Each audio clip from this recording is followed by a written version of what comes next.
Good.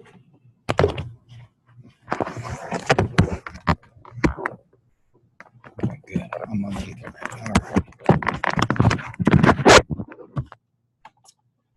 All right. Okay, I see we got a few people joining me, and Suzanne and Amanda, glad to see you here, and Alexa as well. And pop over here. We're on module 10. This is the 30th of October, and of course we have this class down over here at Bailey in the lab. This is the ground-based portion. If you're not here and can't make it, don't worry about it. That's okay. That's why we do the recording.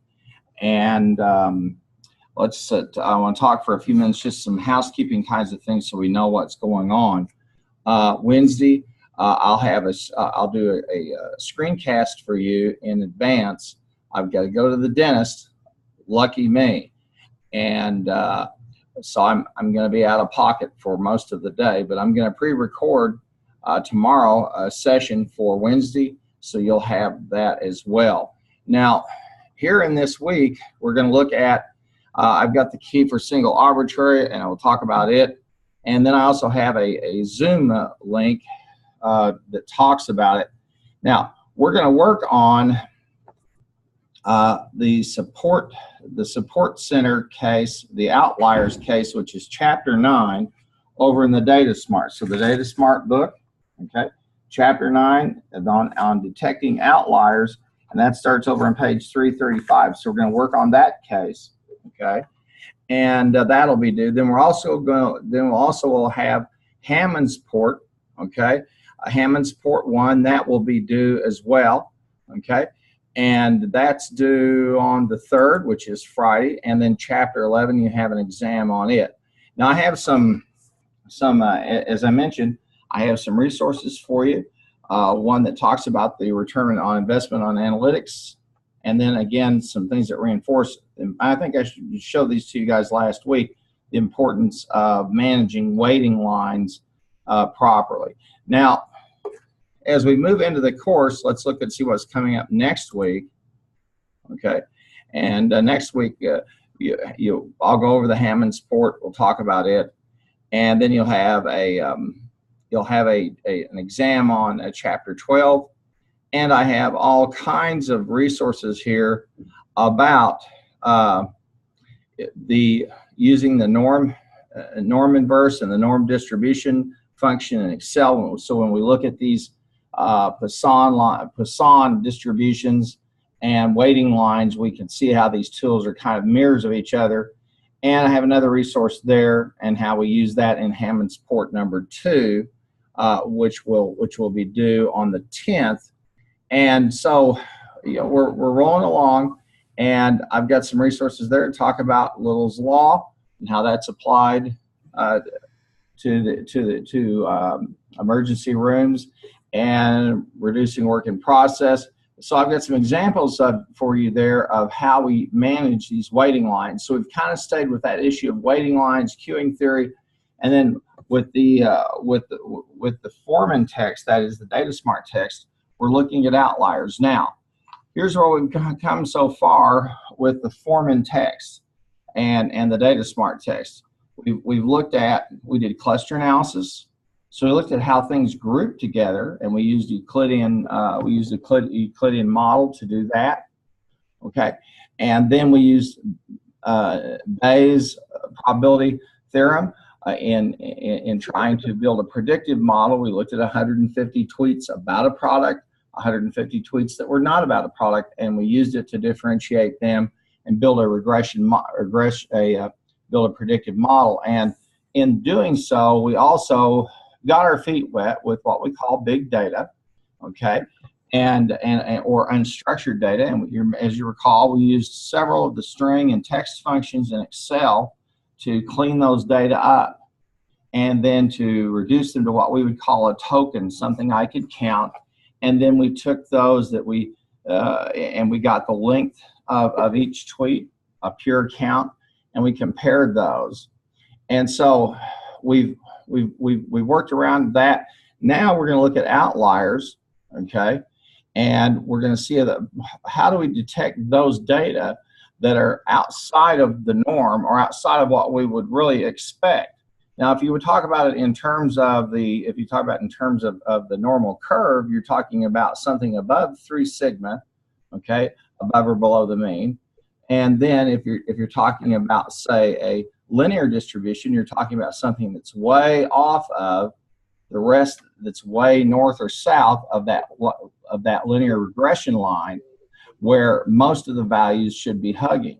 So what we're seeing here is that in the data smart text, we can take some theories, okay, and use them to build a model and then apply it in the real world. And that's what management science is all about, okay, is taking those tools and applying them. So we're going to see that. Now, then as we move on through, means I've got another person who's joined us. I see Tyler's here and as well. And who else? We've got Tyler and Alexander. Glad to have you folks aboard. Let's look at module number 12. It's kind of going through, and you'll see that on that module, you'll have you're going to have an exam over chapter 13, 14, and 15. Okay. And then we're going to talk a little bit about forecasting, okay? And we're going to look at the tree plan example, and that's a capital budgeting problem in which we take a tree plan, and that is we build out alternative scenarios and look and see how they play themselves out, which is not any different than if I were doing if I were analyzing something according to probabilities. That's one of the tools that we use to do that, okay? And so that's kind of a look ahead at what we've got going on. So today, of course, is the 30th, and I want to take just a minute, and I'm going to go ahead and end the single arbitrary key, and it was due, okay? And I'm going to publish it so we can see it and talk about it for just a moment, okay? And I also have a link for a Zoom recording link for it, so I'll publish it as well. And I'm going to download this file, single arbitrary, the key, and we'll talk about it here for just a minute so I can reinforce some things that I think are important for us to think about, okay? And this was due last week, but I want to reinforce some of the key points about this, okay, in terms of working with a waiting line problem. And I'll enable it. Now, what I'd ask you to do was to use goal seek, okay, to obtain the service cost per channel, that the optimal service cost per channel, and we assume that the waiting cost per unit is $1.16, okay, and we want to obtain a total cost per period of $2.99. So we're using the goal seek, okay, to try to achieve that goal, okay. Now, all we would really have to do would be to come over here, okay. We'll click in data, we'll come into the what if analysis, look in goal seek, and I want to get the service cost per period, okay, and I've got that down here, okay, the total cost per time period, okay, and I want to obtain, and I'll click on that cell, and I want to reach $2.99, okay, so that's the total cost per period, 2.99, okay, and I want to assume that the waiting cost is $1, and so I'll change the waiting cost per unit, okay.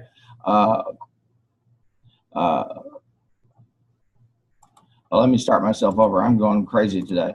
Okay, I want to do the what if analysis. I want to do the goal seek, and I want to set cell C27, which is the total cost per time period, okay, to $2.99, okay, and I want to assume that I'm going to change the service cost per channel, okay, and that's going to be over here per channel, and I will make, and I'm going to change this cell here, the service cost per channel, okay, and I'm going to assume that's going to be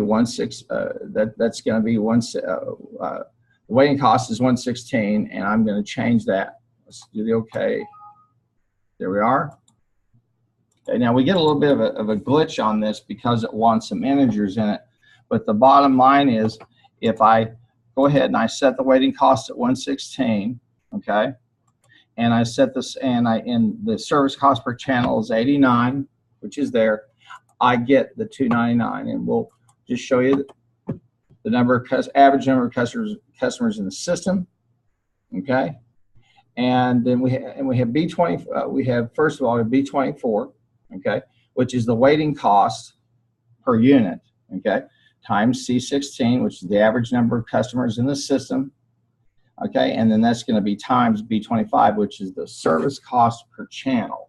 So we can manipulate those variables to get, okay, to get the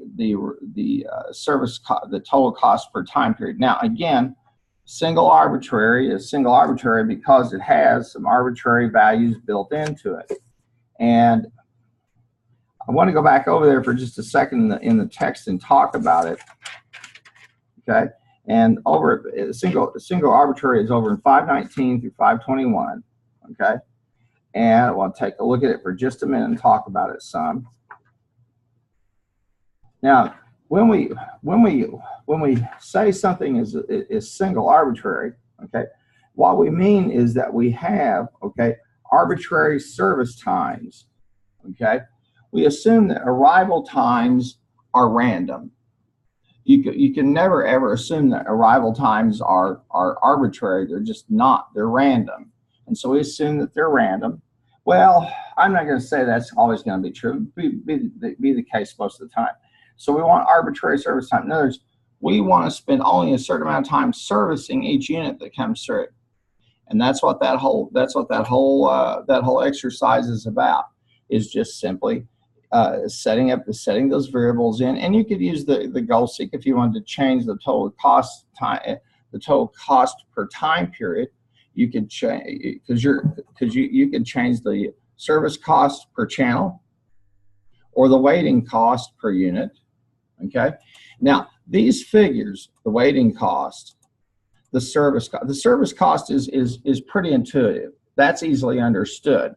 The waiting cost per unit is not as well understood, but that you almost have to say, okay, calculating the waiting cost in my mind is an issue of, okay, how many people could I crowd into a line to wait?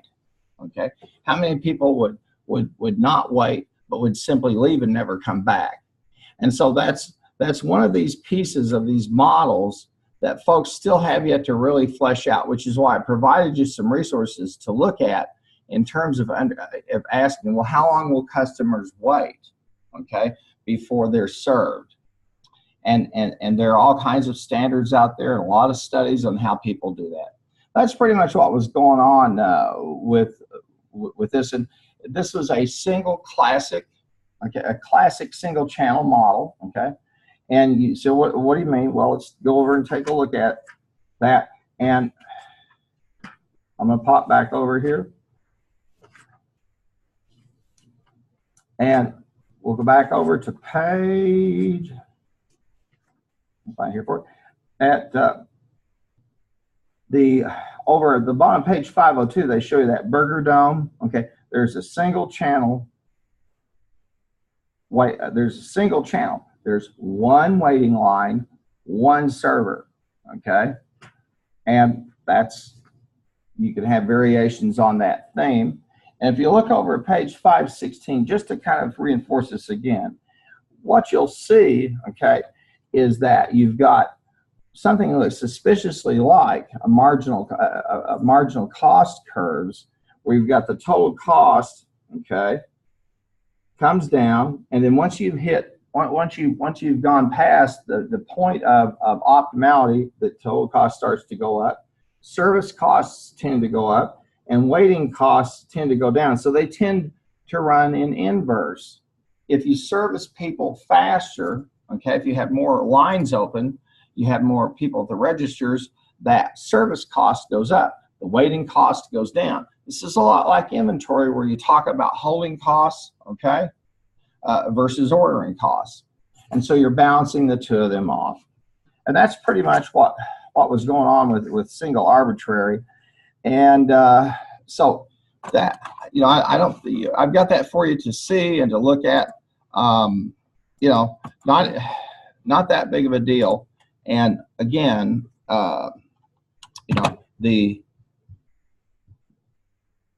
you're just simply manipulating some of those variables that you want to manipulate. Okay. Now I want to go back for a second, and I want to go back over, and like I said, I have a key for you. Now, one of the things that we're going to talk about today, and we'll do it on Wednesday, is the outliers. Okay, and that case is over in the Foreman text, and I had somebody who seemed terribly confused about where to find the files for the Foreman text. So I'm going to enlighten you. First of all, if you go to the textbook on page 36, okay, page 36, they will tell you, okay, where to get the data set. It's at the very bottom. It says the initial data set note, and it tells you where to go get that. Okay. Now, in addition, out of the goodness of my heart, I've provided you that over in the files. And if you go over and you take a look, you're going to see the Foreman files, the zip files, and that's what you're going to work with. Okay. Now let's do that, and let's download the Foreman files, the zip file. Okay. And again, I'm going to throw these out on my desktop. All right. And hopefully, I'll open these up. And it's going to be chapter 9. Now, the mandrel, okay, the mandrel was set apart from all the other chapters. And so, but these are where the Foreman files. And it's because it's, well, Foreman's the author of the textbook. I don't know, I can make this too much easier. We'll open this up, and here we have now. I want to say something. You're going to see some things in the book, like this case, all right? He's a young guy. He wants to be funny, and he wants to be cute. So he pulls a famous case in probability and applies it. And, look, you have to work around stuff like that out there. Frankly, you run into these kinds of things. But the work, his book here is intrinsically worth the trouble of ignoring some of that type of stuff. Okay, so I'm going to pull the support center file. Okay, and I'm going to open it up. And let's get, and you should have your textbook, and go over to page 335 in the Foreman text. That's the green one. That's the Data Smart text. Okay. Go over to page 335, and we're going to look at it for just a minute. We'll talk about it. All right. Now, I'm popping over there myself. Okay. And what we're trying to do this time is identify outliers. Now, notice the pattern the pattern that we followed. Okay. First of all, and there is a method. There is a method to my madness. All right. First of all, we used the Euclidean model to look at cluster analysis. So we can find out, are there definitive clusters or sets of people who respond to the same kinds of incentives that were offered by that company. All right. So we looked at how much things kind of are together, or they cluster, or they stick together. All right. Then we did a study, okay, where we looked at a predictive model, and that was the one where we did the mandrel. All right.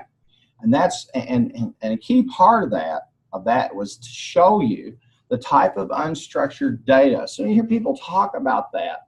That's what they're talking about. We took those tweets, 150 tweets that were about the product, 150 tweets that were not about the product, okay?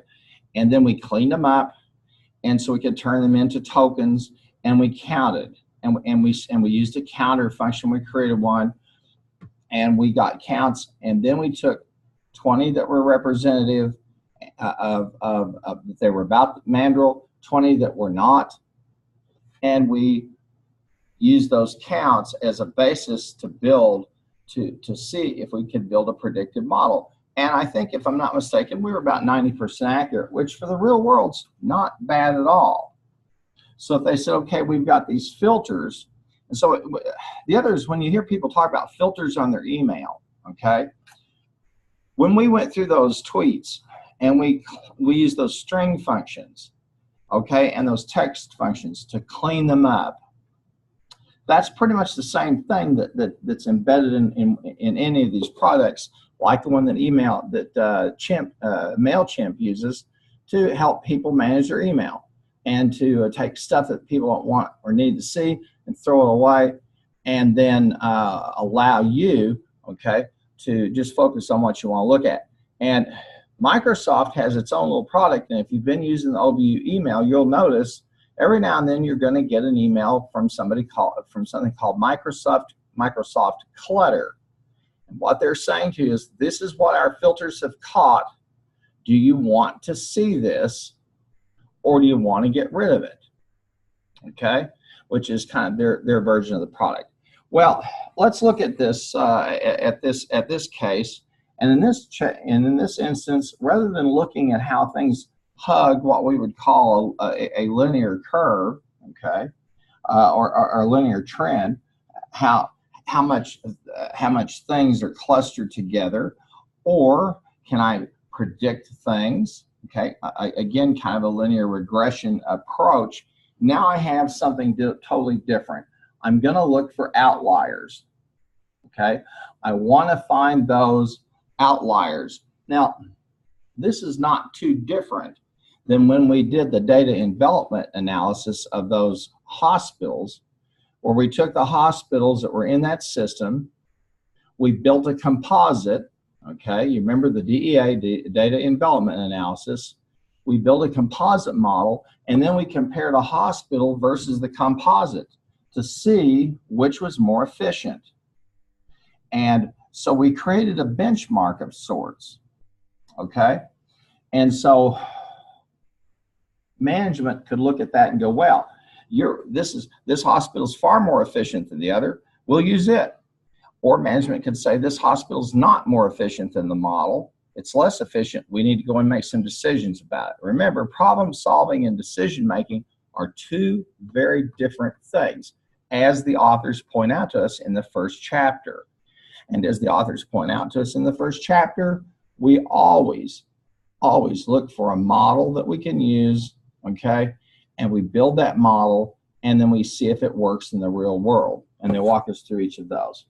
Now, they give us some of this information about this company, okay?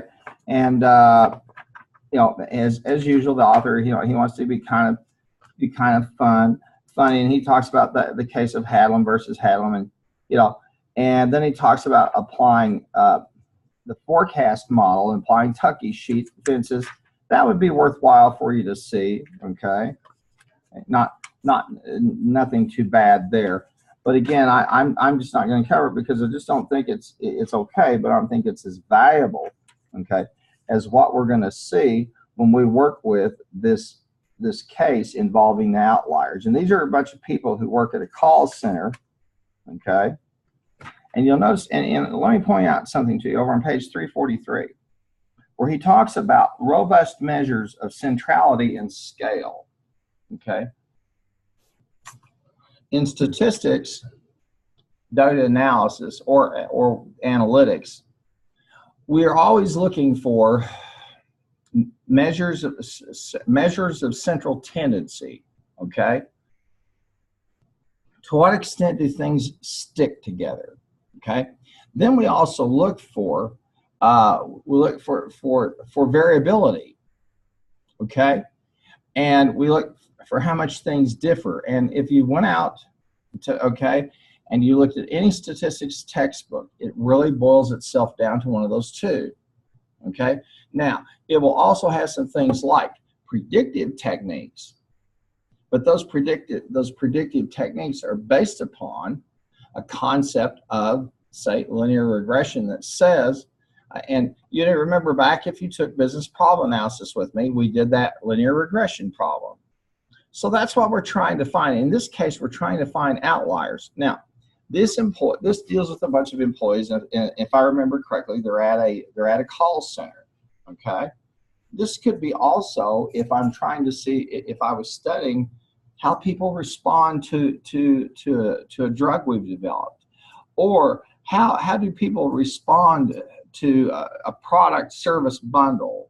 Okay, and you know, we look for outliers, and you know, college admissions committees always look for outliers, and you know, you're always looking for those situations when things they're off the charts. Okay, and then you want to understand, well, why is that the case? All right, and you want to analyze that.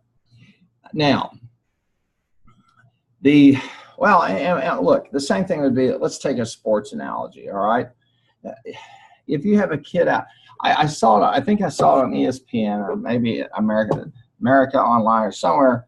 But there's this kid. I don't know where he's at. He's 10 years old, and he's already being recruited by major colleges. That's insanity. But the kid's an outlier. They show him doing a workout. Now, this is this 10-year-old kid, and it looks like he's about 15 or 16. And he's an outlier. People who play in the NBA in terms of height typically are outliers. They're pretty tall people, okay? And they usually have a very, very low BMI, body mass index. They usually have very, very low percentage of say fat versus body mass, and they also tend to have very, very well tuned circulatory systems, because that's why they can run down a court for an hour. Okay, and so in this case, we're looking for an outlier for employees who are either really, really good or really, really bad. Okay, now, this is not to say that mediocrity is what we all want, but we want to make sure that everything is in sync. Now, the notion of outliers also comes into play in things like detecting the cause of accidents. The reason the airplanes have a black box is simple. It records all of the critical data, and those data are looked, and if they can get the black box, okay, and find it, the folks who like the National Safety Transportation Board come in and then take a look, and they start to unload that data and start to look for patterns. Now, usually what will happen is that when they analyze, they have enough history at this point in aviation, for example, to know when a flight goes down in a particular set of conditions, they know where to go to hunt for answers. Okay, just like as you go to work for somebody and you're out there in your first or second or third job, you'll know who to go talk to about certain problems or getting issues resolved or this or that. The people who've been around. And so when folks analyze those types of things, they look for outliers. Okay, and you know, if you're a baseball fan like I am, and you can tell from my voice, I was up late last night. Watching the epic World Series Game 5 between the Dodgers and the Astros, and it was an epic game. I think it ended up being 12-11. It started with two of the game's great pitchers, and one team got ahead by, I think the Dodgers got ahead by 3 or 4 runs, and then here came the Astros, and then here came the Dodgers, and finally, I think it was the 11th or 12th inning, the Astros won it. But you have to ask yourself, okay, we've got these outliers. We're having all these home runs that are being hit in baseball. We've had more home runs hit in the playoffs than we've ever had. I think we've at least tied the record, so I'm sure it's going to shatter the record. And people are starting to say, okay, what's going on here? And as I was listening to commentators last night, many major league pitchers are starting to say, okay, has the ball been juiced? And baseballs can be juiced to fly a long way. The baseball that we use today, for example, is much tighter, more compact, okay, has machined stitching, okay, and the ball is just more, it's more of a solid mass, okay, and that's not from what they call the dead ball era, where baseballs were manufactured, but they were made by hand, okay. Maybe a few places manufacture them, but typically they were made by hand. And so you got some variations in terms of the internal cork that's in there, and then the surrounding fill, and then the skin, and then the stitching. So, we're always looking for outliers, okay? If you're in finance, you're always looking for an outlier. You're looking for that company that's just posting incredible earnings quarter after quarter, trying to find what's going on, okay? And this past week in the stock market, we saw some outliers. Those are the tech firms who are exceptionally cash rich and whose earnings estimates just blew everybody away. When folks thought, well, they thought, well, the earnings, I think it was Amazon or Alphabet, which is the parent company of Google, but one of the two of them, if I'm not mistaken, had said we'll earn about maybe 8 or 9 cents, and they earned 34 cents a share. Well, that's a point where you start saying, okay, wait a minute, what's going on here? Okay, so we're always interested in those kinds of outliers. So he begins to walk us over there through those call center, and the case, as I said, starts on page 335. Okay, and he talks about applying the Tucky fences. Okay, and so we're going to start with that over in the support personnel tab. All right, now let's look in the support in the support center workbook. Excuse me. Now, here's the employee ID. Here are the average tickets per day that they handle. Here's the customer rating. Have they been tardy? Were they late to work? How many times were they willing to take the graveyard shift? Okay. And how many times are they willing to work for the weekend, willing to work on weekend? How many times do they take sick days? The percentage of their sick days taken on Friday, okay? Employee development hours, to what extent did they engage in self-development and training opportunities? If someone said, could you swap a shift with me? Okay, I've got to take my kids to the doctor or whatever. How many requests did they get, and how many times did they offer?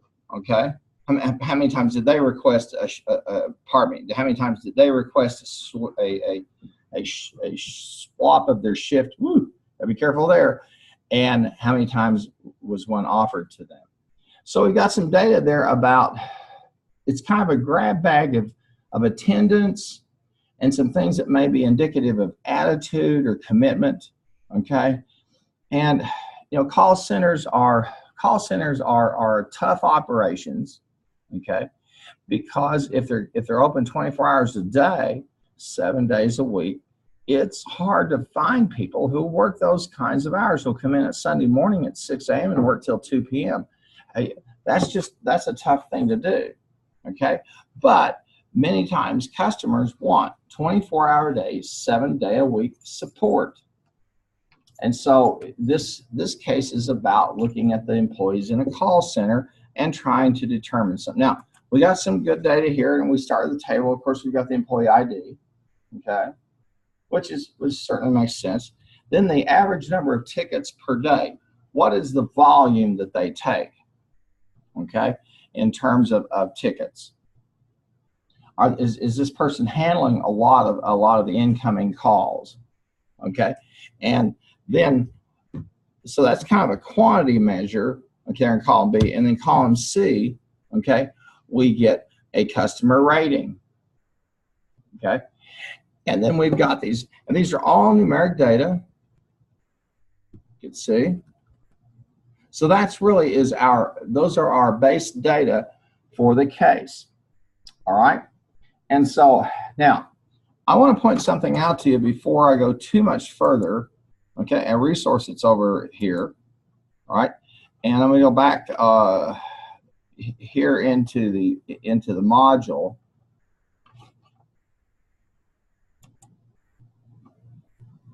And I've made some notes for you, okay, that you can utilize to get a better feeling of what's going on.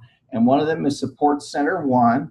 The other is Support Center 2. And I want to just show you real quickly what's in here, okay? I think it'll rend itself. Here I give you how the thing is put together, okay? I talk about sampling, okay, arithmetic means, and some points that you'll want to look at that, and then using the standardized function. Many times what I'm doing here is explaining, is providing you some documentation, or an explanation, okay, of these different statistics and what they mean, so you can put them into a context. Now, I assume that you've all had stat or are taking it, but how much you remember, I don't know. And look, the bottom line is, if you don't work with statistics every single day, the nuances of them, much less just the mechanics of them, can escape you real quickly. And it's just it'd be no different than, you know, it'd be no different than if you were if I painted houses or I made drywall. The fact that I've done it all the time means I won't make a lot of stupid mistakes. And I can tell you that yours truly installed some floors this year. Okay, I did. And I learned the hard way that I have a lot to learn about installing floors. I'm not a professional. I don't do it every day. And I made some bad mistakes, but thank goodness gracious, I was able to get some help to get things cleaned up and fixed. I've pretty much done everything in the house with the exception of electricity, dealing with electricity and plumbing, because I figured with the electricity especially, I would probably kill myself or someone else, so I've never touched those. Drywall, all kinds of things. So I'm trying to provide you a little bit of support here and help, okay, so you can get the maximum value out of the case. All right, and so I explain that to you, and then I have a Support Center Part 2, where I walk through all of that as well. So those are some resources there that I've got for you. Now, I've also got a p-value, okay, from Z-score, and we'll talk about some of that Monday, okay? And then, of course, this outliers, okay, the Support Center, that's due on the 3rd. And we'll take a little bit of time here today, and then on Friday, you also have Hammond's port, which is due. Okay, Hammond's port number 1, and that's using simulating waiting lines.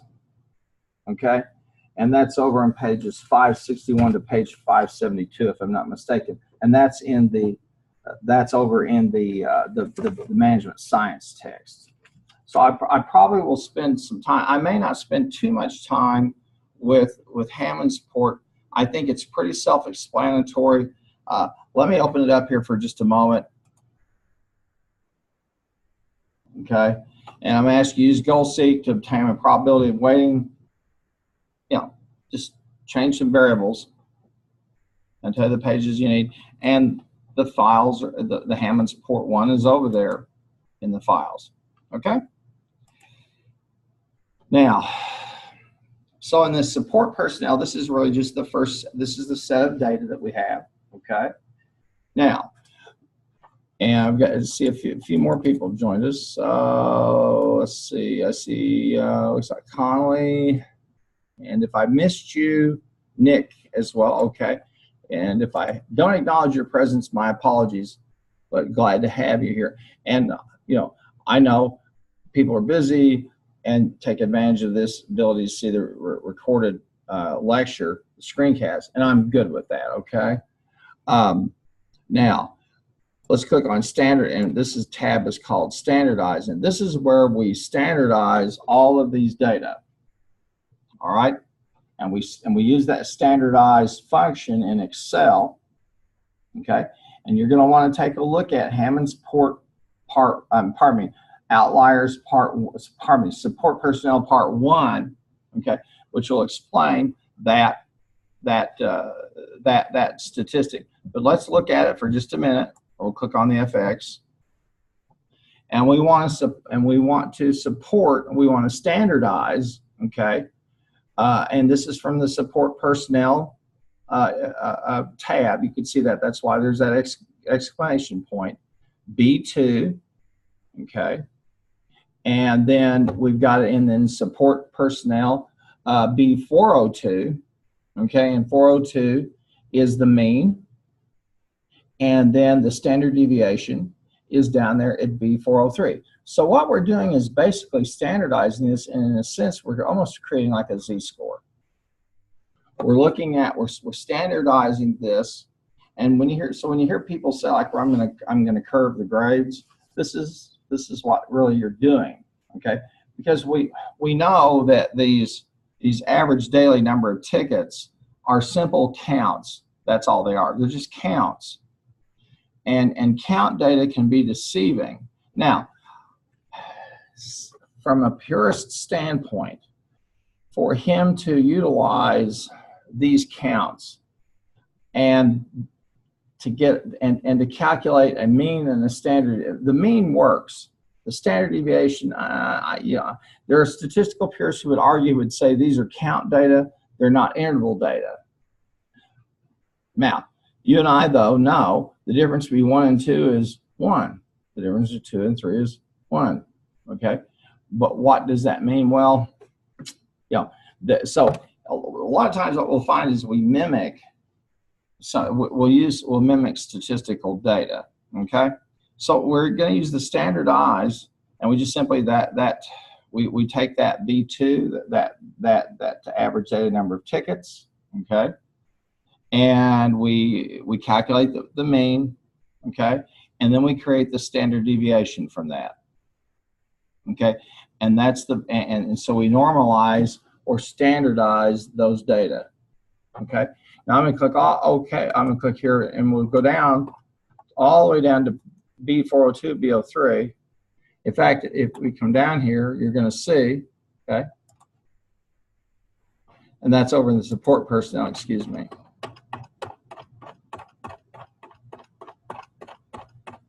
There you go. There's the mean, and there's the standard deviation. And what that means there in B402, B403 is this. The average number of tickets a day, okay, is 156. Okay, let's call that among friends. And the standard deviation is 4. So one standard deviation above would be about 160 tickets. One standard deviation below, or one sigma below, would be about 152. So we know somewhere between 152 and 160 that 68% of all observations should occur if we're dealing with normal data, okay? If we're dealing with data that fit the so-called Gaussian distribution or curve, okay? So there's a lot of understanding. The statistics in here aren't that hard. It's a question of the really more of statistical reasoning, okay? Again, statistics can be boiled down to really 3 things. 1, how much does stuff vary? 2, how much does stuff stick? And number 3, if I'm working with data that don't fit a Gaussian or so-called normal or so-called bell curve, then what type of distribution am I working with? And what non-parametric statistics should I use? Because if data don't fit the normal curve, we use what we call non-parametric statistics. One example of them, and you might have run into this when you took stat, was the chi-square. The chi-square is designed to handle data that are typically count data, nominal data that don't fit, okay? So we've got that done. Let's look at the customer rating. We do the same thing there, use the standardized function again, okay? And we're going to get that from the support center, support personnel tab, C2. And then we're going to compute the mean, which is in the support personnel column C402. And then we compute the standard deviation. Okay? And X, that's the number that we want to normalize. And so we just normalize these data. Okay? And that's pretty much what we're going to do with them. Same thing with the tardies. Weekend shifts, percent of sick days taken on a Friday. So we're normalizing the data. Okay? We're cleaning them up a little bit, if you will. All right? And what we're doing, for example, when we compute the standard deviation, okay, one of the things about statistics that it mystifies me that it buffaloes so many people is that it means what it says and says what it means. Think about this, standard deviation. How much does something deviate from the standard, typically the mean, okay? How much does it deviate from that? And the more it deviates, the more it becomes an outlier, okay? And so, yeah, when somebody's SAT scores, for example, are out at 4 standard deviations above the norm, they're an outlier. They're way out there. Same thing with ages. You know, actuarial tables, insurance companies live off them because they know pretty much based on lifestyle, a lot of things, how long somebody will stay alive. Then you've got people like my mother-in-law who's 90, going on 93. She doesn't take any medication, rarely goes to the doctor, drives herself, her mind's as sharp as a tack. She's an outlier, okay? But she's an outlier for a very simple reason, and it's called genetics, because she had 2 parents who lived into their 90s. She had at least one parent on both sides of her father's side and her mother's side. At least one of those lived to be 100+ years of age, okay? And so my mother-in-law's got good genetics going on for her, okay? And, you know, I'm kind of a mixed bag on that, all right? And I know I have a grandfather who's been in his 90s, a dad who died at 68, a brother who died at 68, a mother who died in her mid-80s. So, you know, hey, I don't have the greatest of gene pools, okay? So we look for those outliers, all right? Now, we're standardizing these data, and we standardize them so we can analyze them, so we can try to understand it and put them into context. In other words, we kind of clean them up and wash them up, okay? Just like we scrub the dirt off them. Now, let me give you the more technical term, okay? It's called signal versus noise. You say, what are you talking about? When we talk about any data, okay, let's take how fast I was going this morning on the way over here from Oklahoma City to work out on I-40. I'm humming along in my vehicle. It's a beautiful morning, okay? I got the radio on. I'm listening to some fantastic classical music. It's a beautiful autumn day. I know I'm going to get to come here and at 11 o'clock torture 20 people or more, and I live for that. And so I look down, I'm going 84 miles an hour in a 70-mile-an-hour. I'm out there, okay? I'm out there. And then I realize if I get stopped, I'm going to get an enormous ticket, pretty huge, because I'm an outlier, okay? But then I said, all right, to myself, I said, okay, but if somebody has a radar gun, it's a really windy day, how much does that wind distort the radar gun score? And I hear all these urban myths about this, or the placement of the gun, or the shape of your car, or all those things, okay? And so we know that there's signal, real data, and there's noise, stuff around it. I'll give you a sports analogy. Take somebody who has a batting average of, let's call it, let's say that somebody has a batting average of, well over 300. Maybe their batting average is 320, 330, 340, something like that, which in the major leagues is incredibly good. Now you have to ask yourself though, okay, go back and start to ask yourself, what are things, and here's one of those things you've heard is on base percentage. What's your batting average when you have people on base? Okay. And if your average is better than that, then you're the person they want when you got people on base. If your average is really low with people on base, I don't care what your batting average is, the manager says, oh boy, here we go. It's the same thing with other statistics in sports, things like yardage, points scored, things of that nature, okay? So, and like I said, I love baseball, so you can tell I love baseball stats, and people argue those things all the time. And one of the ways now that people try to say, okay, how good was Ty Cobb? You may have heard of Ty Cobb. Many people say he is the greatest hitter who ever lived. Well, when Ty Cobb was interviewed once, I don't know, it was in the 60s, and someone said, Mr. Cobb, if he was a guy who played in the 20s and 30s, okay, and he was a baseball purist. He hated Babe Ruth because he thought the home run corrupted the game of baseball, okay? He was a small ball guy, if you want to call it like that. He was a guy, I believe, he put together singles and doubles and triples. He stole bases. He had all kinds of records for hits, stolen bases. In fact, I think Pete Rose is the person who broke his record.